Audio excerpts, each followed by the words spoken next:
Ensuite, ce formulaire, ce qu'on peut faire, c'est qu'on peut mettre en place des automatisations pour qualifier, si tu veux, par rang, la qualité du prospect. Donc si par exemple le prospect il est entre 0 et 5 000 euros disponible, bah, il va être en rouge. Si le prospect il est entre 5 et 10 000, il va être en jaune. Si le prospect il est entre 10 et 50 000, j'en sais rien, il va être en vert. Et donc du coup, après, là ton client, même s'il a énormément de personnes, parce qu'en vrai 10 clients, là quand tu me parlais de 10 clients, c'est 10 clients par mois, 10 clients par jour, c'est plus par mois, non? Oui, ouais, plus par mois. Tu Ouais. vois? Bon, après, c'est un petit truc. Voilà, non mais bien sûr, après c'est juste une question d'échelle et du nombre de personnes qui sont, s'il est tout seul, etc., qui doit gérer les chantiers, les commandes pour les différentes choses, les clients, les machins, je peux totalement comprendre que ça fait beaucoup.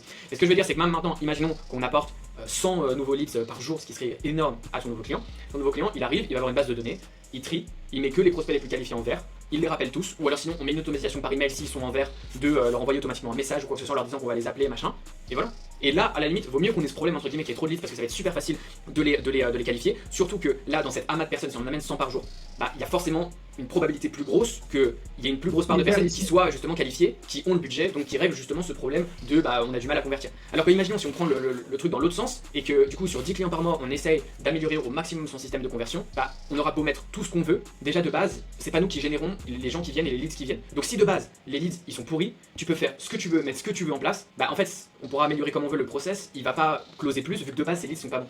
Et donc le but quand tu délivres ton service, c'est de contrôler du début jusqu'à la fin les résultats et de pas avoir une autre personne ou quelque chose annexe que toi tu peux pas contrôler.